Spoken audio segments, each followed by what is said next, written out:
तो PM Modi on mission vaccine. थोड़ी देर में पुणे पहुंचेंगे प्रधानमंत्री नरेंद्र मोदी, सीरम इंस्टीट्यूट जाएंगे।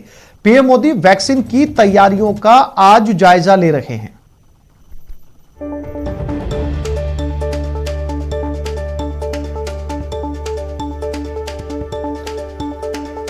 तो प्रधानमंत्री नरेंद्र मोदी थोड़ी देर के अंदर पुणे पहुंचने वाले हैं। इससे पहले वो हैदराबाद भी जाकर आए हैं, जहां पर उन्होंने वैक्सीन की तैयारियों का जायजा लिया है।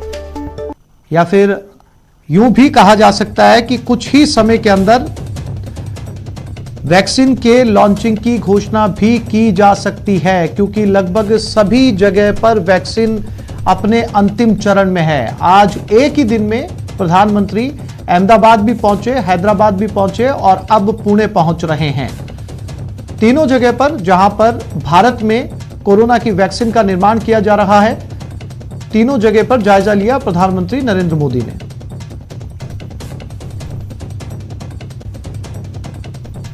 और इससे पहले प्रधानमंत्री नरेंद्र मोदी हैदराबाद और अहमदाबाद भी जाकर आए हैं। स्क्रीन पर आप दो तस्वीरें देख सकते हैं। पहली तस्वीर हैदराबाद की है, जहां पीएम मोदी भारत बायोटेक पहुंचे और वैक्सीन की तैयारियों का जायजा लिया। हैदराबाद से पहले पीएम मोदी ने अहमदाबाद के जायडस बायोटेक पार्क में वैक्सीन को लेकर अपडेट लिया।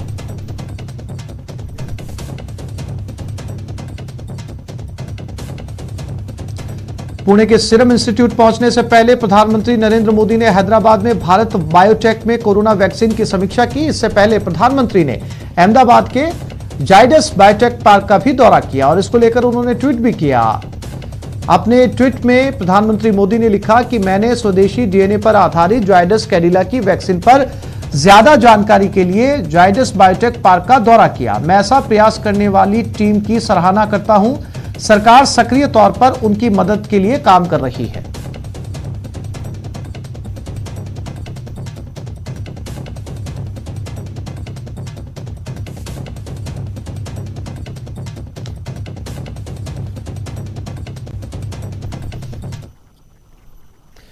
राजस्थान सरकार अब जल्द ही कोरोना जांच के लिए होने वाले आरटी-पीसीआर टेस्ट की रेट कम करने जा रही है। जल्द ही सिर्फ 800 रुपए देकर निजी लैब में टेस्ट करवाए जा सकेंगे। इसकी घोषणा खुद मुख्यमंत्री अशोक गहलोत ने की है।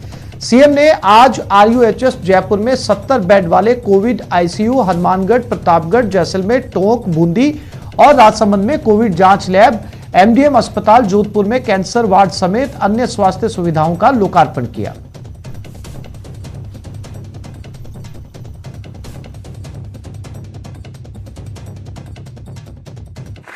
अस्पतालों को 1200 रुपये किया था, 1200 रुपये ले आए थे जब भीड़ कम हुई।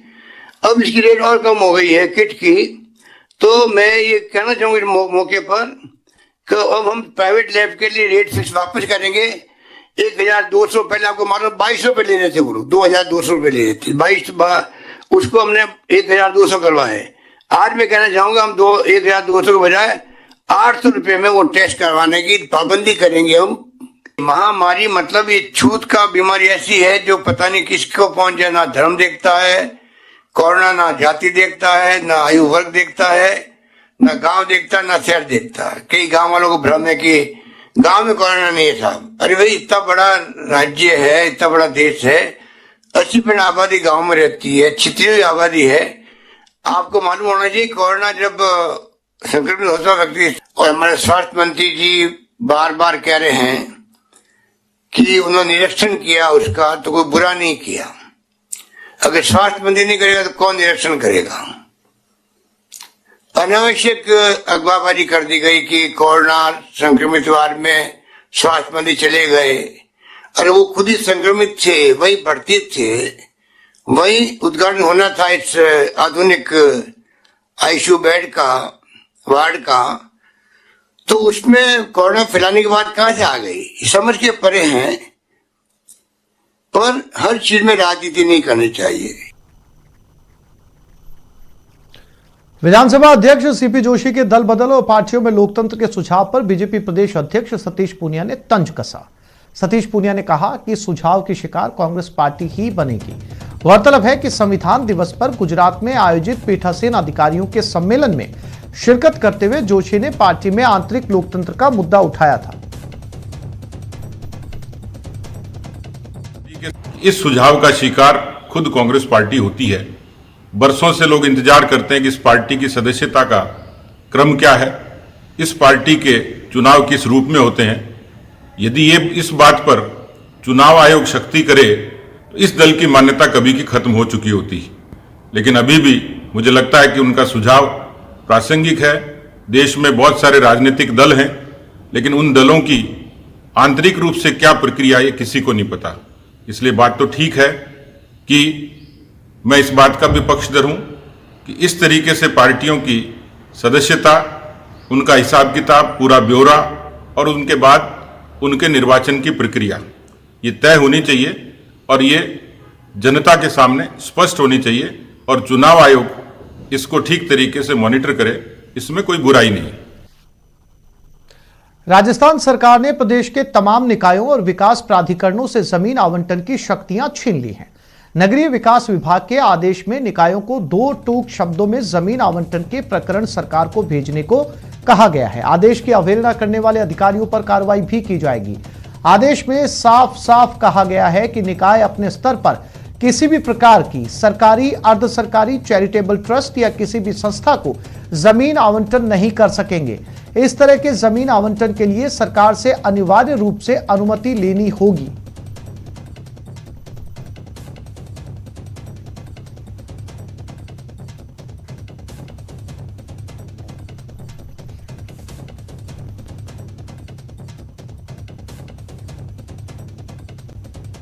प्रदेश की गहलोत सरकार ने अगले बजट की तैयारी शुरू कर दी है। इसके लिए मुख्य सचिव निरंजन आर्य ने बारी बारी से सभी विभागों के साथ बैठकें करनी शुरू कर दी है। देखते हैं इस रिपोर्ट में।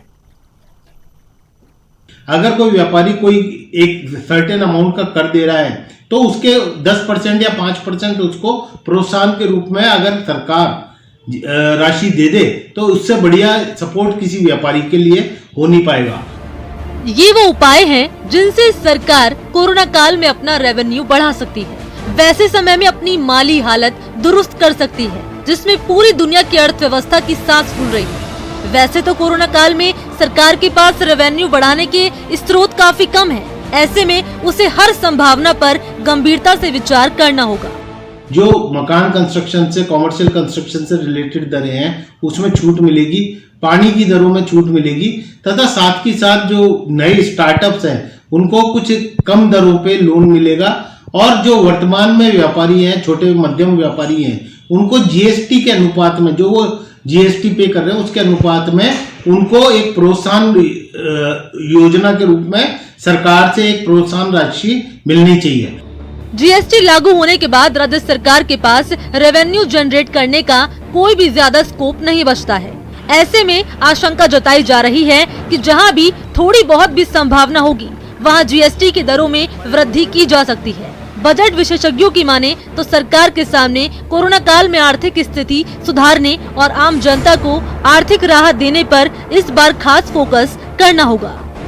आम जनता ये सोच रही है कि कर में रियायत मिलेगी, अर्बन डेवलपमेंट टैक्स जो है उसमें रियायत मिलेगी, जो बिजली की दरें हैं, वाणिज्यिक या घरेलू दरें हैं उनमें आंशिक छूट मिलेगी। इसके अलावा जो मकान कंस्ट्रक्शन से, कॉमर्शियल कंस्ट्रक्शन से रिलेटेड दरें हैं उसमें छूट मिलेगी। सरकार ने जो बजट तैयारी के लिए अलग अलग विभागों से जो रिपोर्ट मांगी है उसमें संसाधन का स्रोत, फंडिंग पैटर्न और अब तक मिली राशि की जानकारी, साल 2020 से 21 के संशोधित अनुमान और साल 2021 से 22 के आय व्यय अनुमान की जानकारी, विभागवार संचालित योजनाओं का पूरा विवरण, वित्तीय संस्था या भारत सरकार से बकाया राशि की रिपोर्ट, पिछले बजट के लक्ष्य कितने पूरे कितने बाकी की रिपोर्ट शामिल है। गौरतलब है कि वित्तीय संकट से जूझ रही गहलोत सरकार के सामने सबसे बड़ी चुनौती सरकार खजाने को भरने की है। सरकार राजस्व ग्रहण के साथ ही जनता की आर्थिक सेहत सुधारने पर भी काम कर रही है ताकि प्रदेश की अर्थव्यवस्था पटरी पर लौटे और लोगों को रोजगार मिले। न्यूज़ 18 राजस्थान के लिए जयपुर से प्रेम मीणा की रिपोर्ट।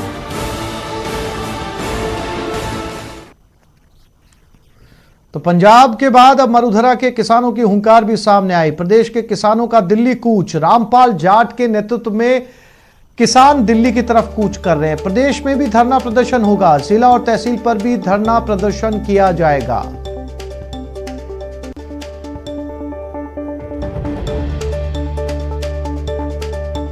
किसान अब राजस्थान की तरफ से भी दिल्ली जाने की तैयारियां कर रहे हैं।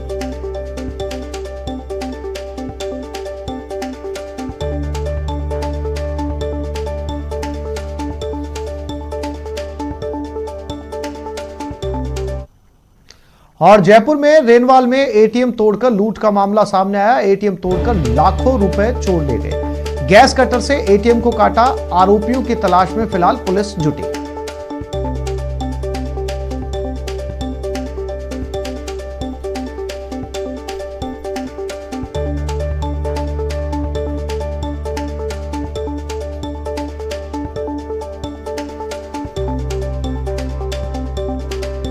और बूंदी में एसीबी की कार्रवाई सामने आई। इंद्रगढ़ नगर पालिका में यह कार्रवाई की गई। फर्जी पट्टे के आरोप में 4 लोगों को पकड़ा गया। पूर्व ईओ समेत 4 कर्मचारियों को पकड़ा गया। सभी आरोपियों की कोर्ट में पेशी होगी।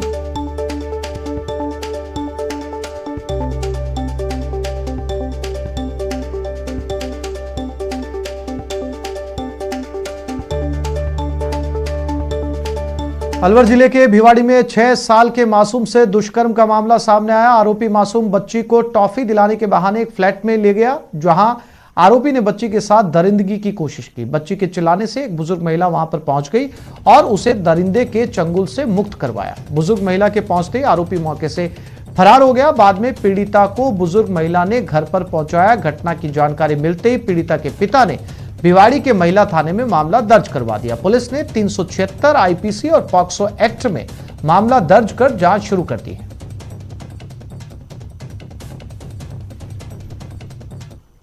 थाना क्षेत्र की एक निजी सोसाइटी, निजी कॉलोनी में एक व्यक्ति द्वारा अपने 6 वर्षीय बच्चे के साथ किसी अज्ञात द्वारा बदनीयती से छेड़छाड़ करने का प्रकरण पंजीबद्ध कराया, जिसका अनुसंधान एवं जांच की जाए। और एक बार फिर मरुधरा में रफ्तार जिंदगी पर भारी पड़ी। अलवर में सड़क हादसे में एक युवक की मौत हो गई। भरतपुर में ट्रैक्टर ट्रॉली बाइक से टकरा गई। श्री गंगानगर में बोलेरो ट्रक की टक्कर में 4 लोगों की मौत हो गई।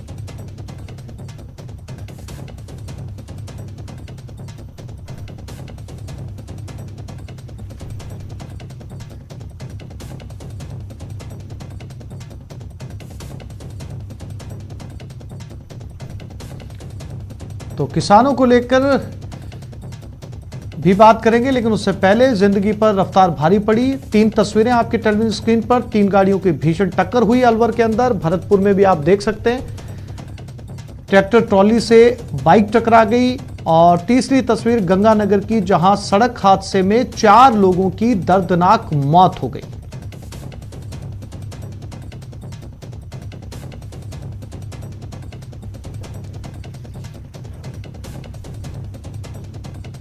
और किसानों को लेकर सीएम का केंद्र पर हमला। सीएम ने ट्वीट कर केंद्र पर बोला हमला और किसानों पर अत्याचार कर रही है केंद्र। केंद्र को किसानों की बात सुननी चाहिए, उनकी सभी मांगे पूरी करनी चाहिए। सीएम गहलोत ने ट्वीट कर लिखा कि हमारे किसान मुश्किल दौर में भी अर्थव्यवस्था में सकारात्मक योगदान दे रहे हैं, लेकिन मोदी सरकार इन्हीं किसानों के ऊपर अत्याचार कर रही है।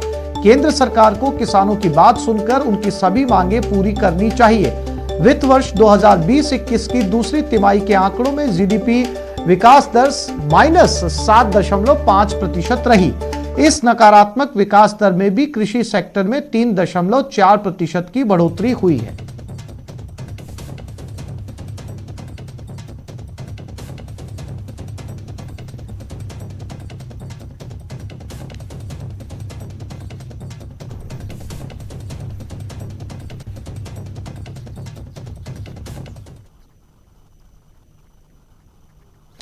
जेल को ऐशगाह समझने वाले अपराधी संभल जाएं, क्योंकि सरकार की एक मुहिम ने जेल से खेले जाने वाले खेल पर ब्रेक लगा दिया है।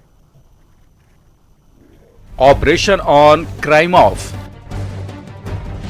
जेल से खेल हुआ खल्लास, फ्लश आउट का कमाल। अब तक इस अभियान के अंतर्गत हम 33 मोबाइल फोन बरामद कर चुके हैं, 12 चार्जर, 15 सिम कार्ड और दूसरे इक्विपमेंट्स वगैरह भी बरामद किए हैं। हवा हो गए वे दिन जब गैंगस्टर जेल में बैठकर ऑपरेट करते थे, आपराधिक वारदात को अंजाम देने की साजिश रचते थे, क्योंकि जेलों में बंद कैदियों को मोबाइल और ड्रग्स पहुंचाने वाले जेल कर्मियों पर कार्रवाई का डंडा चलना शुरू हो गया है। ऑपरेशन फ्लश आउट के अंतर्गत सभी जेलों में सघन तलाशियां ली जा रही हैं। दिन में रात में सरप्राइज देके डिटेल तलाशियां ली।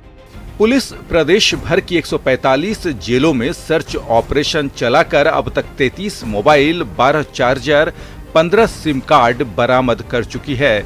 खास बात यह है कि कैदियों तक इन चीजों को पहुंचाने वाले जेल कर्मियों पर भी कार्रवाई की जा रही है। इसके तहत अब तक एक कांस्टेबल को बर्खास्त कर 4 जेलरों का ट्रांसफर कर दिया गया है।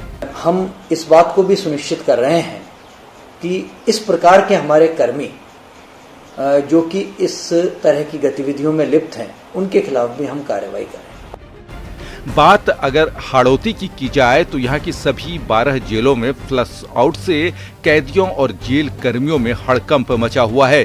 कोटा जेल से हार्डकोर अपराधियों को हाई सिक्योरिटी वाली अजमेर जेल में शिफ्ट किया गया है और जेल प्रशासन अपराधी कैदियों के खिलाफ केस दर्ज करवा रहा है।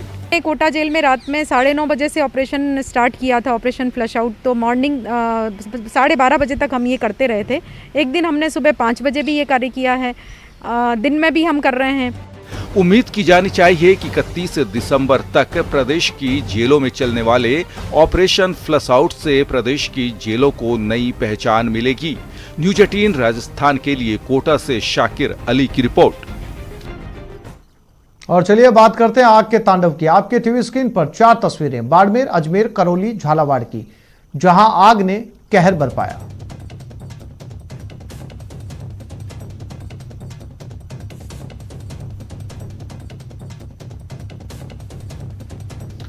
और अब बात बाड़मेर की, जहां पिछले 3 दिनों से एक ट्यूबवेल से पानी की जगह आग निकलने से हर कोई हैरत में है। स्क्रीन पर आप देख सकते हैं कैसे इस ट्यूबवेल से रुक रुक कर आग निकल रही है, जिसे देखने के लिए सैकड़ों की तादाद में ग्रामीण इकट्ठा हो गए। बताया जा रहा है कि पहले भी इस तरह के गैस रिसाव के कारण ट्यूबवेल से आग की लपटें निकल चुकी हैं। फिलहाल कौशलू गांव में ट्यूबवेल से निकल रही आग की वजह से ग्रामीणों में दहशत का माहौल बना हुआ है।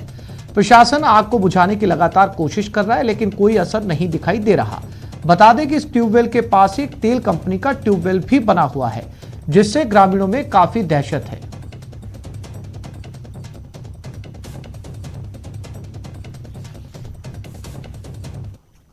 और झालावाड़ में भी आग का कहर देखने को मिला, जहां ऑटो पार्ट्स की दुकान में आग लगने से लाखों का सामान जलकर राख हो गया। ऑटो पार्ट्स की दुकान में उठ रही लपटों को देखकर अंदाजा हो जाता है कि ये आग कितनी भीषण रही होगी और इस आग ने क्या कुछ नुकसान किया होगा।